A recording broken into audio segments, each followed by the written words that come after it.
Hello दोस्तों, कैसे हैं आप सब। स्वागत है आप सभी का कॉमिक वर्ल्ड चैनल पर। तो चलिए दोस्तों, शुरू करते हैं राज कॉमिक्स में टोगा डायरीज 4 की कॉमिक वन लास्ट किल का दूसरा और अंतिम भाग। ईश्वर ने मनुष्य को समान शारीरिक बनावट प्रदान की है, परंतु शारीरिक बनावट समान होते हुए भी हर मनुष्य दूसरे से भिन्न पहचान रखता है। लेकिन मनुष्य की पहचान सिर्फ चेहरे से नहीं होती, उसकी पहचान होती है उसके आचरण, स्वभाव और उसकी प्रवृत्ति द्वारा। कोई शांत और सौम्य प्रवृत्ति का होता है तो कोई दुष्ट और शैतान। यही प्रवृत्तियां मनुष्यों के कर्मों का निर्धारण करती हैं। शांत और सत् प्रवृत्ति वाले मनुष्यों के कर्म नेक होते हैं, लेकिन दुष्ट प्रवृत्ति वाले मनुष्यों के कर्म निंदनीय होते हैं, जो निष्पादित करते हैं अपराध को। समाज ने अपराधियों को उनके अपराधों का दंड देने के लिए कानून बनाया है, परंतु कानून द्वारा दिया गया दंड तभी सार्थक है जब अपराधी को अपनी गलती का एहसास हो और वो सुधरे, अन्यथा बड़े से बड़ा दंड भी बेकार है। जीवन में हमसे जाने अनजाने कई गलतियां हो जाती हैं। अनजाने में हुई यही गलतियां आपराधिक प्रवृत्ति में तब्दील हो जाती हैं। अतः उन गलतियों को घोर अपराधों में बदलने से रोकने का एकमात्र उपाय है अपराध स्वीकारण और प्रायश्चित। पश्चाताप एवं प्रायश्चित से बड़ा कोई दंड नहीं। और प्रायश्चित का एक ही उपाय है, प्रभु की शरण में जाकर अपने गुनाहों को कबूल करना। यीशु महान है, वे हर आश्रित के पाप को अपने ऊपर ले लेते हैं। वे सज़ा में नहीं, क्षमा में विश्वास रखते हैं। उनकी शरण में आकर आज हम जाने अनजाने हुए अपने द्वारा की गई गलतियों और पापों का करेंगे कन्फेशन। मनोज गुप्ता पेश करते हैं कन्फेशन। परिकल्पना मंदार गंगेले, लेखक मंदार गंगेले, अनुराग सिंह, चित्रांकन सागर थापा, कैलीग्राफी नीरू नीतीश शर्मा, इफेक्ट्स संजय सोतानिया, संपादक मनोज गुप्ता। कम माई चाइल्ड, तुम्हारा यहाँ आने का फैसला बिल्कुल सही है। प्रभु की शरण में जो भी आता है उसे क्षमा अवश्य मिलती है। क्या परमात्मा सभी अपराधों को माफ़ कर देते हैं father? Of course my child, हम सभी प्रभु की संतान हैं और प्रभु के हर संतान को प्रभु का समान स्नेह प्राप्त है। यदि बच्चे को अपनी गलती का दिल से एहसास हो जाए और सच्चे दिल से माफ़ी मांगी जाए तो प्रभु उस गलती को क्षमा कर देते हैं, और तब हमारा हृदय आत्मगिलानी के स्थान पर आनंद से भर उठता है। पर फादर, मैंने सुना है कि कुछ गुनाहों की माफ़ी परमात्मा के पास भी नहीं होती। प्रार्थना में अद्भुत शक्ति होती है बेटा। अपना गुनाह बताओ, तुम्हारे गुनाह की माफ़ी के लिए मैं प्रार्थना करूँगा। मेरे लिए तो आप प्रार्थना कर देंगे फादर, पर उस अभागी के लिए कौन प्रार्थना करेगा जिसकी हंसती खेलती ज़िंदगी मैंने बर्बाद कर दी। हे मिस, बारिश काफ़ी तेज़ है और जल्दी रुकने के आसार भी नहीं है। ऐसे में यहाँ रुकना ठीक नहीं। आप चाहें तो मैं आपको आपके घर तक छोड़ दूँगा। आपका बहुत बहुत धन्यवाद सर। धन्यवाद जैसी बात नहीं है। इतनी रात तक घर से बाहर रहना लड़कियों के लिए सुरक्षित नहीं है। जी आप सही कह रहे हैं। दरअसल मेरी माँ हॉस्पिटल में भर्ती है, उन्हीं से मिलकर वापस जा रही थी। अचानक से तेज़ बारिश शुरू हो गई और मैं यहीं फंस कर रह गई। ओह नहीं, रास्ता बाधित हो गया और आगे जाने का कोई रास्ता नहीं है। मेरा घर पीछे के रास्ते पर पास ही है। आप चाहें तो रात वहाँ बिता सकती हैं। आपके घर में कोई और नहीं है? नहीं, मेरे घर में बस मैं और मेरी माँ ही हैं। पिताजी हैं लेकिन ना के समान। अपनी कमाई परिवार को देने की जगह अय्याशी और शराब पर खर्चना उन्हें ज़्यादा पसंद है। पिछले 5 सालों से उन्होंने हमारी कोई खैर खबर नहीं ली। पता नहीं जिंदा भी हैं या नहीं। पिछले 3 सालों से मेरी माँ बीमारी से जूझ रही है। पिताजी से छिपाई माँ की सारी सेविंग उनके इलाज पर खर्च हो चुकी है और मेरी सारी सैलरी भी उनके इलाज के लिए नाकाफ़ी लगती है। पता नहीं ईश्वर उन्हीं लोगों को परेशान क्यों करता है जो पहले से ही परेशान होते हैं। कभी कभी लगता है कि ऐसे दुख भरे जीवन से तो मर जाना बेहतर है। मैं समझ सकता हूँ, लेकिन ज़िंदगी से पीछा छुड़ाना इस समस्या का समाधान नहीं है। तुम परेशान मत हो, सब ठीक होगा। और उसके बाद जो हुआ फादर, उसके बारे में सोचकर ही शर्म आती है मुझे। अंदर ही अंदर कचोट जाते हैं वे दृश्य। ओह, तुमने सचमुच गलत किया। लेकिन किसी भी घटना के घटित होने में परिस्थिति और भावनाएं दोनों ही जिम्मेदार होती हैं। माना फादर कि जो कुछ हुआ वह भावावेश में हुआ, लेकिन भावावेश में गलती एक बार होती है फादर, बार बार नहीं। उस रात जो हुआ वह मेरे लिए ऐसा नशा साबित हुआ जिसका मैं आदी होता चला गया। महीनों तक मैं मैगी की इच्छा के विपरीत उसका फ़ायदा उठाता रहा। मैंने उसे अपने घर में ही बंदी बनाकर रख लिया। 4 महीने हो गए, माँ का मुंह तक नहीं देखा। मैं तुम्हारे हाथ जोड़ती हूँ, प्लीज़ मुझे एक बार मेरी माँ से मिल लेने दो। मैं उनसे मिलकर वापस आ जाऊँगी। मुझे बेवकूफ़ समझा तूने कमीनी। तुझे छोड़ दूँ? ताकि तू यहाँ से बाहर निकलकर दुनिया को मेरी असलियत बता सके और मुझे अंदर करवाने का इंतज़ाम कर दी। आह, तुम चाहो तो तुम भी साथ चलो प्लीज़। मैं मर जाएगी मेरे बिना। मरने दे बुढ़िया को, धरती पर बोझ है वो। कमीने, मेरी माँ ने क्या बिगाड़ा है तेरा? या तू अपनी हद पार करती जा रही है। तुझे तेरी सही जगह दिखानी ही पड़ेगी। अरे थूकती हूँ मैं तेरी मर्दानगी पर। नामर्द है तू। उसने मेरे अहम पर चोट की थी। वह एक शब्द ही काफ़ी था मेरे अंदर के हैवान को बाहर निकालने के लिए। मुझे नामर्द कहती है कमीनी। आज तुझे दिखाऊंगा कि मर्दानगी किसे कहते हैं। मैं उसे मूर्छित होने तक पीटता और जैसे ही वह होश में आती मैं उसके साथ फिर वही घृणित हरकत करता। ओह, बहुत शर्मनाक है ये। तुम्हें ऐसा नहीं करना चाहिए था। किसी भी इंसान की इच्छा के विपरीत उससे कोई कार्य करवाना सर्वथा अनुचित है।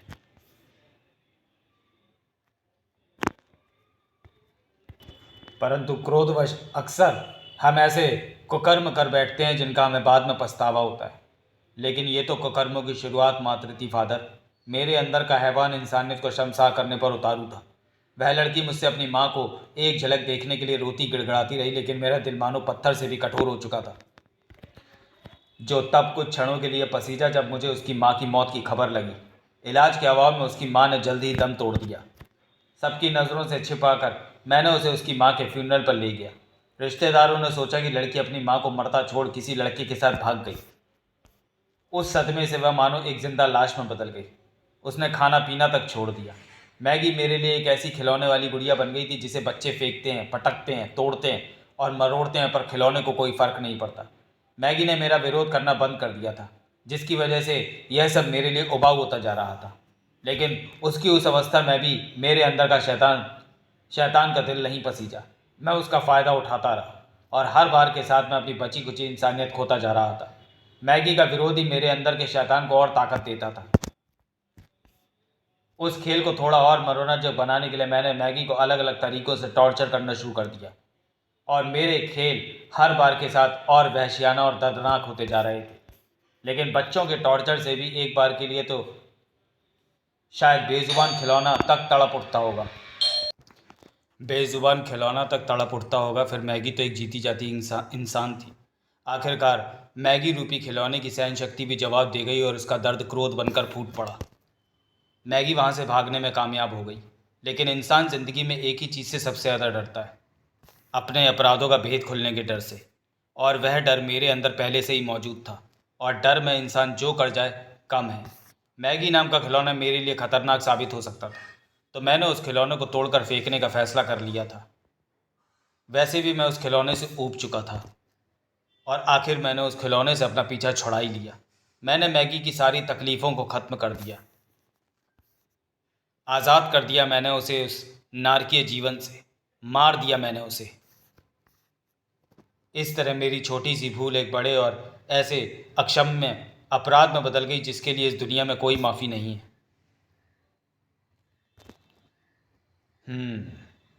नीचता की पराकाष्ठा हुई है तुमसे, लेकिन कुछ कृत्यों के लिए मनुष्य अपने आप को दोषी मानने लगता है, जबकि वे तो विधि का विधान होते हैं। जैसे मैगी की माँ की मौत, वह बेचारी तो बीमारी से जूझ रही थी, आज नहीं तो कल उसे मरना ही था। जैसे मैगी पर हुआ अत्याचार उसकी नियति थी। संसार में कुछ भी परमपिता की इच्छा के बिना नहीं होता। हमारे सामने कुछ परिस्थितियां परमपिता द्वारा हमारी परख के लिए उत्पन्न की जाती हैं। यदि हम उस परीक्षा में विफल भी होते हैं तो उन गुनाहों की माफ़ी का प्रावधान है, परंतु किसी को जीवन देने और उससे वह जीवन लेने का अधिकार सिर्फ और सिर्फ परमपिता परमात्मा के पास है। यह अपराध ज़रा गंभीर है। हाँ फादर, मुझे भी लगता है कि मुझे उसकी जान नहीं लेनी चाहिए थी। मेरे बच्चे, तुम अपराध बोध से बहुत विचलित और व्यथित हो। उफ, कितना मानसिक संताप झेल रहे हो तुम। मानसिक शांति के लिए तुम्हें आत्मसमर्पण कर देना चाहिए। लेकिन आत्मसमर्पण करने से दुनिया भर में मेरी थू थू होगी, मेरी इज्जत की धज्जियाँ उड़ जाएंगी। नहीं फादर, इससे बेहतर तो मैं आत्महत्या कर लूँ। नो माई चाइल्ड, सुसाइड हत्या से भी बड़ा अपराध है। तुम्हारे इस पाप की शुद्धि के लिए विशेष प्रक्रियाएं और प्रार्थना करनी होंगी, ताकि तुम्हें इस दुष्ट प्रवृत्ति से भी छुटकारा मिले। तुम शाम को चर्च के पीछे बने कब्रिस्तान में पहुँचो। Thank you father. आपने कहा था शुद्धि के लिए प्रक्रिया करनी होगी, लेकिन यहाँ तो इस ताजी खुदी कब्र के अलावा कुछ नहीं है। हाँ, कुछ पाप ऐसे होते हैं कि उन्हें दफनाना ही बेहतर होता है, अन्यथा वे पुनः इंसान पर हावी हो जाते हैं।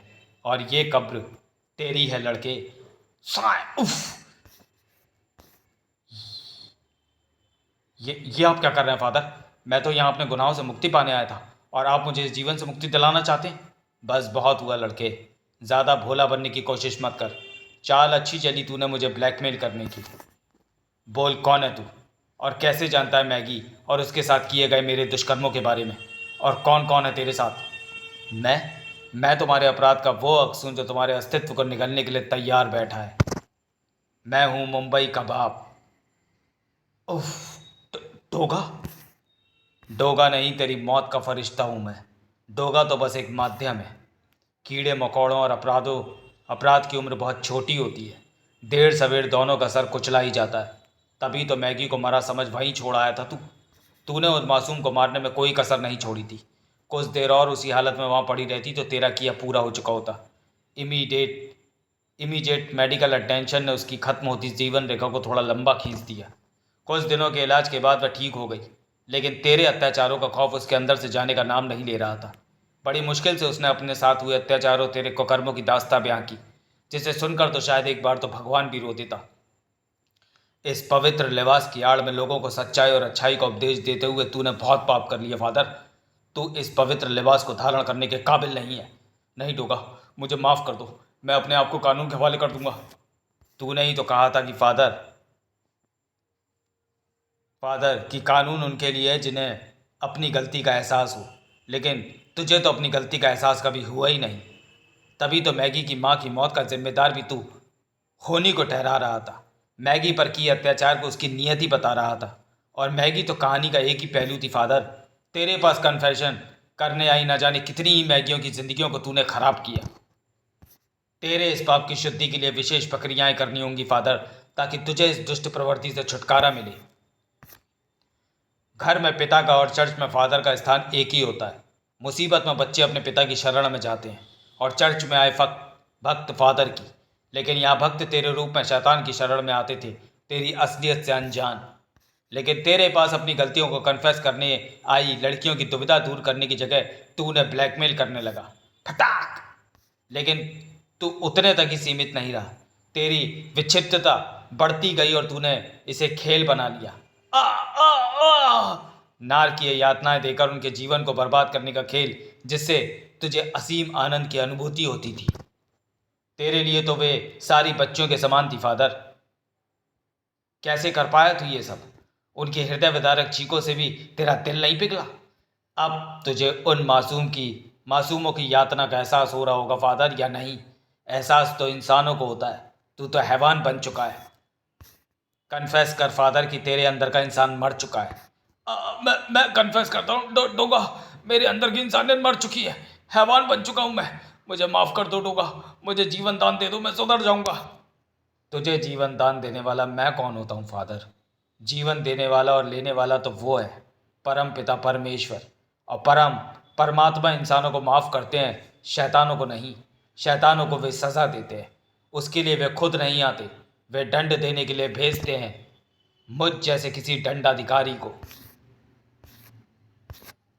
Case closed. उस खौफनाक रात को मैं कभी नहीं भूल सकता। क्या बात है ऑफिसर? नीचे उतर हराम के पिल्ले। मिलॉर्ड। जब कानून के रखवाले खाकी वर्दी के नशे में कानून की धज्जियां उड़ाने को तैयार थे, इतनी रात गए कहाँ मुंह मारने गया था हरामखोर? ये क्या बदतमीजी है? मैं एक लॉयर हूँ। पर वहाँ कानून का एक और सिपाही मौजूद था, जामुनी वर्दी में। जो काम अपराधियों का था वो काम अब पुलिस करती है। वर्दी मिली तो गुंडागर्दी पर उतर आया भांग धतूरे। माफ़ कर दो डोगा, थोड़ा नशा चढ़ गया था। और जो काम पुलिस का था वो डोगा करता है, क्योंकि डोगा कर्तव्यनिष्ठ है। नहीं डोगा, उतर गई है, अब हाथ नहीं बहकेंगे। अब तेरे ये हाथ वाकई कभी नहीं बहकेंगे। नहीं! कानून और कानून के पालक असफल हो चुके हैं। ना वह आम आदमी को सुरक्षा दे पा रहे हैं, ना कानून का पालन कर पा रहे हैं। तो फिर क्यों ना कानून डोगा से हाथ मिला ले, उसके खिलाफ चल रहे सारे मुकदमे निरस्त कर दे, उसको कानूनी मान्यता देकर मुंबई का सिपाही बना दे। अगर ऐसा होता है तो अपराधियों में डर पैदा होगा, वो डर जो आज तक कानून में कभी स्थापित नहीं कर पाया, और मुंबई में आम आदमी सुरक्षित महसूस करेगा। मिलॉर्ड, मुझे लगता है मेरे काबिल दोस्त अदालत का कीमती वक्त बर्बाद कर रहे हैं। इनका मानसिक संतुलन बिगड़ चुका है, इनको इलाज की ज़रूरत है। मिलॉर्ड, मैं पूरे होशो हवास में हूँ। पुलिस और अदालत जनता की हिफाजत के लिए होती है, मगर अफसोस आज जनता का इन सबसे विश्वास उठ गया है। मगर डोगा ने लोगों के मन में एक नई उम्मीद जगाई है, इसलिए कानून का भी फर्ज बनता है कि वो डोगा को सपोर्ट और कानून को मजबूती प्रदान करे। डोगा जो वांटेड मुजरिम को कानूनन जायज़ ठहराना संभव नहीं है। इस मुकदमे का फैसला अगली तारीख के लिए मुलतवी किया जाता है। रमन, ये सब क्या है?